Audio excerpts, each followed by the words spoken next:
नमस्कार दोस्तों, स्वागत है एक बार फिर आपके अपने YouTube चैनल जीवा स्टडी पर। मैं वरिष्ठ अध्यापक मुकेश कुमार जांगड़ आपका स्वागत करता हूं। तो आज जो है आपका राजस्थान लोक सेवा आयोग द्वारा जो आपकी वरिष्ठ अध्यापक भर्ती है उसका ग्रुप डी यानी कि चौथा जीके का पेपर था मैथ और इंग्लिश वाले स्टूडेंट्स के लिए। और आज का पेपर जो शुरुआत के 3 पेपर हुए थे उसमें सबसे ईजी था। हालांकि एकदम ईजी नहीं कह सकते क्योंकि करंट अफेयर्स बिल्कुल हार्ड थे, सारे के सारे करंट अफेयर्स के क्वेश्चन एकदम हाई लेवल थे, ठीक है। लेकिन राजस्थान जीके और जो पॉलिटी है वो थोड़ी सी ईजी थी राजस्थान से संबंधित। तो आज का जो पहला क्वेश्चन आया था आंसर की देखेंगे। कोई भी क्वेश्चन अगर आपको लगे कि इसका उत्तर ये नहीं होना चाहिए, ये होना चाहिए, तो आप कमेंट जरूर कर देना, ठीक है। वरना अगर मेरे को कोई गलती से अगर मैंने गलत बता दिया या मेरे को लगेगा कि यार इसका उत्तर ये होना चाहिए तो वो मैं कमेंट पिन कर दूंगा। और पहला क्वेश्चन है, राजस्थान के कौन से जिले में 2001 से 11 के दौरान जनसंख्या में सर्वाधिक प्रतिशत शताब्दी होना चाहिए था, अंतर अंकित किया गया था? तो उत्तर हो जाएगा इसका बाड़मेर, ठीक है। फिर सूची 1 को सूची 2 से सुमेलित करना था, एकदम इजी क्वेश्चन। गेटोर की छतरियां जयपुर में, ठीक है। बाकी जो है आपका पहले से ही सही हो रहा था, दूसरा करना ही नहीं पड़ रहा था। अहाड़ म्यूजियम उदयपुर में होगा, अहाड़ ये अहाड़ नहीं है, अहाड़ है, ठीक है। मीरा मंदिर कहां पर है आपका? चित्तौड़गढ़ में। और करण महल आपका बीकानेर में। फिर आपका जनगणना 2011 के अनुसार निम्नलिखित में से किन जिलों के युग्मों में उनकी कुल जनसंख्या में अनुसूचित जनजाति की जनसंख्या का प्रतिशत सबसे कम था? एकदम इजी क्वेश्चन, बीकानेर और नागौर। राजस्थान में मसाला पार्क धाप के एजुकेशन मथानिया और रामगंज मंडी में, ठीक है। फिर आपका राजस्थान मानसून रिपोर्ट 2024 के अनुसार जिलेवार सर्वाधिक वर्षा निम्नलिखित में से किस जिले में देखी गई? ये एक अच्छा क्वेश्चन है, ठीक है। लीडिंग क्वेश्चन अगर आपने सही किया है तो, लेकिन ज्यादातर स्टूडेंट हो सकता है बांसवाड़ा या प्रतापगढ़ में से इनमें से एक चुने, लेकिन इसका उत्तर दौसा और सवाई माधोपुर जो है ज्यादा सही होगा, ठीक है। फिर निम्नलिखित में से लूणी नदी की दाहिने तट की सहायक नदियां, मैं वापस बता चुका, एकदम इजी क्वेश्चन। जोजड़ी नदी, जोजड़ी एकमात्र नदी है जो आपकी कहां से आती है? दाहिने तट से आती है। राजस्थान वन विभाग के प्रशासनिक प्रतिवेदन के अनुसार राजस्थान में कुल वन क्षेत्र अवर्गीकृत वनों का प्रतिशत कितना है? तो अवर्गीकृत आपके 6.5% है, सर्वाधिक बीकानेर में है। कई स्टूडेंट इसकी तरफ गए होंगे लेकिन ये गलत है, उत्तर आपका 6.50% होगा। फिर आपका मध्यमाही बेसिन के संबंध में निम्नलिखित कथनों में से कौन सा सही है? ये क्षेत्र स्थानीय भाषा में वागड़ के नाम से जाना जाता है, सही है। ये क्षेत्र सोम जाखम और ईडी नदियों का अपवाहित है, बिल्कुल। ग्रेट बाउंड्री फोल्ड इसकी प्रमुख विशेषता, तो ये गलत है, पहला और दूसरा सही है। उत्तर हो जाएगा इसका ए व बी सही है, क्योंकि ग्रेट बाउंड्री फोल्ड जो आपका बनास नदी का प्रवाह क्षेत्र है ना, सवाई माधोपुर के आसपास, वहां है ये। फिर निम्नलिखित में से पशुधन और उसका उपनाम में कौन सा सुमेलित नहीं है? तो चोकला और सोनाड़ी दोनों अलग अलग है। सोनाड़ी जिसको चनौथर भी कहते हैं, चोकला को छापर कहते हैं। उत्तर ऑप्शन 1 हो जाएगा, यह सुमेलित है, बाकी सारे सुमेलित हैं। फिर आपका वर्ष 2022-23 में राजस्थान का शुद्ध बोया गया क्षेत्र कितने प्रतिशत था? तो ये उत्तर होगा आपका 53.75%, क्योंकि पुराना पूछ लिया था। नए की बात करें तो ये 54 पॉइंट कुछ है, लेकिन पुराना पूछने के कारण ये क्वेश्चन भी क्या है आपका? हाई लेवल में है। बाकी जो है हाई लेवल वाले क्वेश्चन अभी तक 2 ही आए हैं 10 में से। ठीक, फिर असुमेलित बताना आपको भूरिया बाबा, आपको बताइए भूरिया बाबा मीणाओं से संबंधित है, ठीक है। जालोर में जरूर है लेकिन पांचोटा में नहीं है, ठीक है। जालोर में गौतमेश्वर में भी है। ये पांचोटा जो है आपका यहाँ पर जो है आपके तलीनाथ जी थे, कौन थे? तलीनाथ जी। तो ये गलत हो गया आपका ऑप्शन नंबर 1। फिर है राजस्थान के एकीकरण के द्वितीय चरण के संदर्भ में निम्नलिखित में से कौन सा कथन सत्य नहीं है? ये भी इजी क्वेश्चन है, हार्ड मत करना इसको भी। कारण है कि कोटा के शासक को राज प्रमुख बनाया था और बूंदी के उपराज प्रमुख बनाया था, तो उत्तर ऑप्शन 2 हो जाएगा। बांसवाड़ा और प्रतापगढ़ के शासकों को नहीं बनाया गया था, जबकि बूंदी के जो शासक हैं उनको क्या बनाया गया था? आपका उपराज प्रमुख बनाया गया था। बाकी ये दोनों सही है आपके। फिर है राम सनी संप्रदाय के संस्थापक, एकदम इजी क्वेश्चन, संत रामचरण। कौन है? संत रामचरण, शाहपुरा भीलवाड़ा वाले। फिर है वापस वो, ये सुमेलित नहीं है, एकदम इजी क्वेश्चन। पाबूजी का मेला परबतसर में नहीं लगता, बाकी जीण माता सिक्कर बनेश्वर आपका डूंगरपुर, शीतला माता चाकसू, ठीक है। अभी तक 2 ही क्वेश्चन लेवल के आए हैं। फिर मंडोर के गुर्जर प्रतिहारों वंश के विषय में निम्नलिखित पर विचार कीजिए और नीचे दिए गए कथनों में से सही विकल्प का चयन कीजिए। घटियाला का शिलालेख मंडोर के गुर्जर प्रतिहार वंश की जानकारी का प्रमुख स्रोत है, बिल्कुल। यह शिलालेख प्रसिद्ध प्रतिहार शासक कुकुक ने उत्कीर्ण करवाया था, बिल्कुल सही है। दोनों के दोनों सही हो जाएंगे इसमें, और ये क्वेश्चन भी इजी है अभी तक, ठीक है।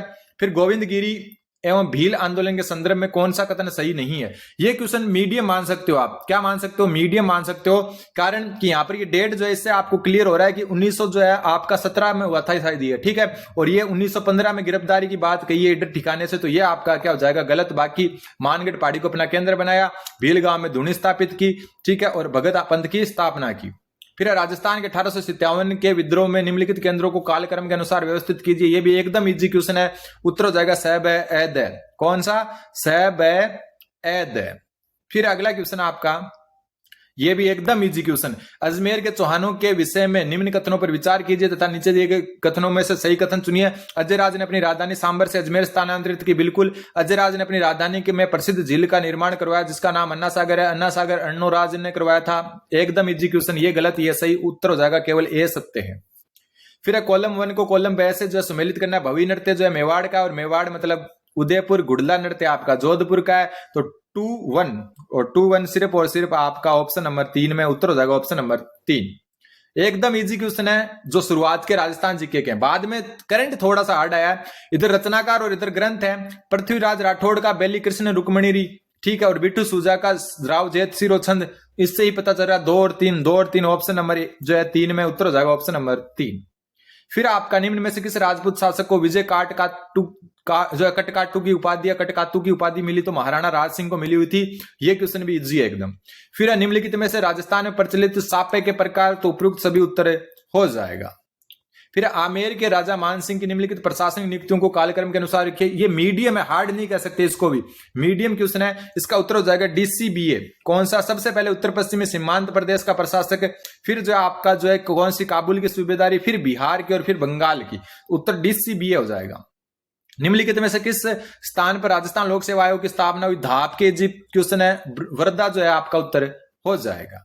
ठीक है, ये क्वेश्चन मीडियम लेवल का है, हार्ड से मीडियम से हार्ड मान सकते हैं। कई का गलत भी होगा। ये कि चित्रकला के कोटा स्कूल के संबंध में निम्नलिखित कथनों पर विचार कीजिए। कोटा के महाराव भीम सिंह ने अपने संरक्षण में चित्रकला में कृष्ण भक्ति और वल्लभ संप्रदाय को महत्व दिया। बिल्कुल सही बात है। राजा उमेद सिंह ने कोटा शैली की चित्रकला में शिकार से संबंधित चित्रों को संरक्षण दिया। बिल्कुल सही। तो ए व बी दोनों सही है। फिर भी अगर कोई गलती से मेरे से गलत बता दिया जाए या फिर गलत बता दूं मैं, तो आप कमेंट जरूर कर देना। फिर निम्नलिखित में से कौन सा सेनानायक हल्दी घाटी के युद्ध के दौरान महाराणा प्रताप के सैन्य संरचना के भाग का नेतृत्व नहीं करा था? तो जगन्नाथ कछुआ उत्तर हो जाएगा, क्योंकि ये जो है मुगल सेना में थे। अभी तक 26 में से 2 क्वेश्चन हार्ड आए, 2 मीडियम आए, बस 2 हार्ड और 2 मीडियम। फिर आपका सिवाना के किले का निर्माण, धाप के एग्जीक्यूशन, ऑप्शन हो जाएगा वीर नारायण पंवार 4 नंबर। मेवाड़ प्रजामंडल के अध्यक्ष कौन है? बलवंत सिंह मेहता थे, संस्थापक अध्यक्ष। सॉरी, सबसे पहले अध्यक्ष कौन थे? बलवंत सिंह मेहता। भले ही माणिकलाल वर्मा ने जो है महत्वपूर्ण भूमिका निभाई थी, लेकिन अध्यक्ष बलवंत सिंह मेहता थे। यह भी इजी क्वेश्चन है। निम्नलिखित में से किसे गणेश्वर सभ्यता के उत्खनन कार्य में महत्वपूर्ण भूमिका निभाई? तो रतन चंद्र अग्रवाल, ऑप्शन नंबर 3 उत्तर हो जाएगा। फिर जो अगला जो क्वेश्चन आता है आपका, अलाउद्दीन खिलजी के निम्नलिखित में से किस सेनानायक की मृत्यु रणथंभौर की घेराबंदी के दौरान राजपूत सेना के एक मंजनीक पत्थर से हमला करने के बाद हुई थी? और ये मैं आपको बता दूं कि ये क्वेश्चन जो है रिपीटेड क्वेश्चन है, पीवाईक्यू क्वेश्चन है, तो रिपीट हुआ क्वेश्चन है, और इसका उत्तर हो जाएगा नुसरत खां। एकदम इजी क्वेश्चन। यहां तक जो 30 क्वेश्चन है उसमें से मात्र 2 क्वेश्चन हार्ड आए हैं और 2 क्वेश्चन आपके कंफ्यूजिंग मान सकते हो आप, कंफ्यूजिंग। बाकी जो है 26 क्वेश्चन एक तरफा 52 नंबर तो यही बन गए आपके। अब थोड़ा सा लेवल बढ़ा है देखो क्वेश्चंस का। सबसे पहले निम्नलिखित कथनों पर विचार कीजिए। पंचायत क्षेत्र के वयस्क पुरुष सदस्यों पर उक्त क्षेत्र के निवासियों के लिए साधारण उपयोगिता के किसी भी सार्वजनिक कार्य के सनिर्माण के लिए विशेषकर आरोपित कर सकती है, परंतु वह किसी व्यक्ति को स्वैच्छिक श्रम करने या उसे उसकी ओर किसी दूसरे व्यक्ति द्वारा किए जाने के बदले में इस प्रकार के संदेह में छूट दे सकेगी। इसमें देखो दोनों सही माने रहे, ठीक है, हालांकि ये संशयात्मक क्वेश्चन है लेकिन दोनों ही सही होंगे इसमें, ठीक है। फिर आता है आपका एकदम इजी, वापस धाप के इजी क्वेश्चन, ऑप्शन नंबर 3 उत्तर हो जाएगा। असुमेलित पूछा था, अनुच्छेद 158 राज्यपाल की शर्तों से संबंधित शपथ से नहीं है, तो उत्तर हो जाएगा ऑप्शन नंबर 3, ठीक है। फिर है विधि द्वारा गठित किसी निगमित निकाय की सेवाओं के संबंध में राजस्थान लोक सेवा आयोग के कर्तव्यों का विस्तार करने की शक्ति किसके पास है? तो इसका उत्तर अगर माना जाएगा तो राजस्थान राज्य विधानसभा, वरना इसका उत्तर राज्यपाल होगा। और राज्यपाल आपका ऑप्शन में नहीं है तो चांस बनते हैं ये क्वेश्चन आपका डिलीट भी हो जाए, वरना इसका उत्तर हो जाएगा आपका राजस्थान राज्य विधानसभा। फिर आपका राजस्थान राज्य मानवाधिकार आयोग के संबंध में निम्नलिखित कथनों पर विचार करो। आयोग की कार्यप्रणाली का निर्धारण, मैंने 10 बार जो है अपनी क्लासेज में बताया, आयोग की कार्यप्रणाली का निर्धारण स्वयं आयोग करता है। अगर आपने ये पहला सही कर दिया ना तो यही आपका गलत हो गया उत्तर, क्योंकि ये गलत है। आयोग की कार्य प्रणाली का निर्धारण स्वयं आयोग करता है। कार्य संचालन हेतु राजस्थान राज्य मानव अधिकार आयोग विनियम 2001 लागू है, तो ये सही है। उत्तर हो जाएगा इसका केवल 2 सत्य है, 1 सत्य नहीं है। फिर है राजस्थान विधानसभा की की समिति व्यवस्था के संदर्भ में निम्नलिखित कथनों पर विचार करो। राजस्थान विधानसभा समितियों को 2 श्रेणियों में विभाजित किया गया, जिसमें स्थायी समितियां और तदर्थ समितियां हैं, बिल्कुल सही बात है। फिर है 22 स्थायी समितियों में 4 वित्तीय समिति है, बिल्कुल सही बात है, और शेष अन्य विषयों से संबंधित है, तो दोनों सही है इसमें। अभी तक के 35 क्वेश्चन में जो है 3 हार्ड मान सकते हैं अपन, 3 हार्ड मान सकते हैं और एक ये चौथा कंफ्यूजिंग। बाकी जो है आप जो है ये मान के चले 3 हार्ड और 3 कंफ्यूजिंग। 6 क्वेश्चन थोड़े से जो है हाई लेवल के हैं 35 क्वेश्चन में से। फिर आता है राजस्थान लोक सेवा आयोग के संबंध में, वापस वही क्वेश्चन आ गया, दोनों सही हो जाएंगे। और रिपीट क्वेश्चन अभी जो है दूसरी तीसरी शिफ्ट में आया था, तो ये भी इजी की श्रेणी में जाएगा, दोनों इसमें सही हो जाएंगे। फिर राजस्थान मुख्य सचिव के बारे में निम्नलिखित कथनों पर विचार करो। मीडियम क्वेश्चन मान सकते हैं इसको, इसका भी दोनों ही सही होगा, ठीक है, क्योंकि जो है मुख्य सचिव जो है अपने हिसाब से किसी भी विभाग से कागज वगैरह मंगवा सकता है और मुख्यमंत्री को रिपोर्ट भी प्रस्तुत करता है, तो दोनों इसमें सही हो जाएंगे। मीडियम क्वेश्चन है, हार्ड भी नहीं है। ये क्वेश्चन वापस रिपीटेड है, दूसरी तीसरी शिफ्ट में आया था ना, 3 कथन दिए थे, तो निम्नलिखित में राजस्थान के कौन से मुख्यमंत्री राजस्थान विधानसभा के अध्यक्ष भी रहे हैं, तो हीरालाल देवपुरा उत्तर है, हो जाएगा। फिर आपका क्वेश्चन नंबर 39, राजस्थान के मंत्रियों के लिए आचार संहिता के संबंध में निम्नलिखित में से कौन सा कथन गलत है। ये क्वेश्चन हाई लेवल का है, ये क्वेश्चन हाई लेवल का है। चौथा क्वेश्चन मान सकते हो जो हाई लेवल का है, इसमें उत्तर हो जाएगा पिछले वित्तीय वर्ष के लिए अपनी परिसंपत्ति और जो है देनदारियों के बारे में 31 जनवरी तक मुख्यमंत्री को वार्षिक रूप से एक घोषणा प्रस्तुत करे, तो ये इसका उत्तर हो जाएगा आचार संहिता से संबंधित। फिर राजस्थान के चौथे राष्ट्रपति शासन के दौरान निम्नलिखित में से कौन राज्यपाल नहीं था। यह क्वेश्चन भी डिलीट की श्रेणी में जाएगा लगभग चांस में, क्योंकि धानीकेलाल मंडल और बलीराम भगत ये 2 तो थे, लेकिन सरदार दरबारा सिंह और स्वरूप सिंह दोनों नहीं थे। तो इसका उत्तर अगर माना जाएगा तो ऑप्शन नंबर 3, वरना ये हो जाएगा आपका डिलीट, क्योंकि जो है दोनों के दोनों इसमें उत्तर हो रहे हैं।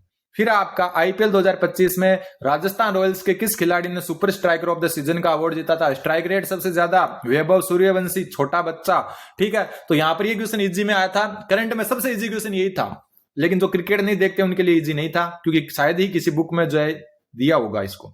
यह क्वेश्चन भी हाई लेवल का था। एम्स जोधपुर ने भारत सरकार के जनजातीय कार्य मंत्रालय और राजस्थान सरकार के जनजातीय क्षेत्र विकास विभाग के सहयोग से इसके बीच इनिशिएटिव का शुभारंभ 16 जून 2025 को जो है सिरोही जिले के पिंडवाड़ा स्थित सैटेलाइट ट्राइबल सेंटर में किया था। तो उत्तर ऑप्शन नंबर 3 हो जाएगा, ठीक है। वापस बता रहा हूं, कोई गलती लगे तो आप कमेंट जरूर कर दें। फिर है सुमेलित कीजिए A1 B2 C3 यानी बीकानेर तकनीकी विश्वविद्यालय के अखिल रंजन गर्ग, राजस्थान कोटा विश्वविद्यालय के भगवती प्रसाद सारस्वत और राजस्थान पशु चिकित्सा पशु विज्ञान विद्यालय जोबनेर के त्रिभुवन शर्मा। फिर अगला क्वेश्चन, 19वें राज्य स्तरीय सांख्यिकी दिवस कब हुआ था। ये जून में हुआ था ना, 29 जून को। क्वेश्चन आया था पहले कि शुभारंभ जो दिवस समारोह में किसका शुभारंभ या विमोचन नहीं किया गया। तो इसमें उत्तर ऑप्शन नंबर 4 हो जाएगा, वित्तीय समावेशन एवं सामाजिक सुरक्षा वेबसाइट 2024 का। बाकी जो है इन 4.0 का बाकी इन तीनों का जो उद्घाटन है या शुभारंभ किया गया था। फिर rising Rajasthan global investment summit 2024 के संदर्भ में राजस्थान सरकार से एमओयू हस्ताक्षरित करने वाले निवेशकों को प्रत्यक्ष आवंटन योजना 2025 में आवंटित किए जाने वाले औद्योगिक भूखंड की दर क्या थी। तो संबंधित औद्योगिक क्षेत्र में भूखंड की आरक्षित दर का 80%, ठीक है। ये क्वेश्चन संशयात्मक है, लेकिन उत्तर यही होना चाहिए इसका। फिर आता है आपका, ये सारे क्वेश्चन हार्ड थे, जिस करंट में बस क्वेश्चन इजी था तो वो वैभव सूर्यवंशी वाला ही था। शतरंज में राजस्थान के खिलाड़ियों के हालिया प्रदर्शन में निम्नलिखित कथनों पर विचार करो। तो ये अभिजीत गुप्ता, ये गलत है आपका। और इधर जो है आपका अंडर-7 ओपन एवं गर्ल्स शतरंज में जो है आपकी श्रेयांशी जैन, ये भी गलत है, क्योंकि 2023 की बात है और ये पहले की बात है 2021 के आसपास की शायद। तो ये दोनों गलत हो गए, ऑप्शन ए व बी दोनों असत्य हैं। फिर आपका 5 अप्रैल 2025 को प्रसारित अधिसूचना के अनुसार राजस्थान के क्षेत्रीय ग्रामीण एवं राजस्थान मरुद्रा ग्रामीण बैंक और बड़ौदा राजस्थान क्षेत्रीय ग्रामीण बैंक का समामेलन राजस्थान ग्रामीण बैंक में हुआ है। सभी बैंक मिलकर अब राजस्थान ग्रामीण बैंक में मिल गई। और ये स्टेट बैंक ऑफ इंडिया, भारतीय स्टेट बैंक जो है उसकी एक जो है बैंक है, ठीक है। इनकी प्रायोजिक बैंक कौन सी, स्टेट बैंक ऑफ इंडिया। ये एक इजी की श्रेणी में जा सकता है ये क्वेश्चन करंट के हिसाब से, ठीक है। 2025 में विश्व वह बीच सैम्बो चैंपियनशिप सिंगापुर में 71 किलोग्राम वर्ग में भारत का प्रतिनिधित्व करने वाले राजस्थान के खिलाड़ी कुलदीप सिंह, इसका उत्तर हो जाएगा। फिर राजस्थान में पंडित दीनदयाल उपाध्याय गरीबी मुक्त गांव योजना के संबंध में निम्नलिखित कथनों पर विचार कीजिए और सही कथन बताओ। तो ये जो है दोनों के दोनों असत्य हैं, ठीक है। और फिर जो है आपका आज का लास्ट क्वेश्चन, क्योंकि मैं 2 क्लास में बनाता हूं हमेशा जो है उत्तर, तो आज 50वां क्वेश्चन मैं बताऊंगा। 51 नंबर क्वेश्चन से 100 तक अगली क्लास में देखेंगे। इसमें फिरोजपुर फीडर पुनर्निर्माण परियोजना से संबंधित निम्नलिखित कथनों पर विचार करो। फिरोजपुर कहां पर आता है? फिरोजपुर जो है आपका पंजाब में, तो ये हरियाणा, तो यहां तो गायब हो जाएगा और पहला दूसरा सही है। उत्तर हो जाएगा केवल 1 व 2 सही है। तो ये 50 क्वेश्चन थे, जिसमें से करंट के 8 क्वेश्चन प्लस 4 अन्य क्वेश्चन, 12 क्वेश्चन हार्ड थे। क्या थे? 12 क्वेश्चन शुरुआत में हार्ड थे, 3 संशयात्मक थे। क्या थे? 3 संशयात्मक थे। तो टोटल 15 क्वेश्चन जो है शुरुआत वाले में हार्ड मान सकते हैं, बाकी 35 क्वेश्चन आराम से करने जैसे थे। अगले 50 क्वेश्चन का वीडियो जस्ट डाल रहा हूं मैं 1 आधी घंटा में, तब तक ये देखें। चैनल पर नए तो सब्सक्राइब जरूर करें। सेकंड ग्रेड को समर्पित एकमात्र चैनल है ये। धन्यवाद। बने रहे जीवा स्टडी।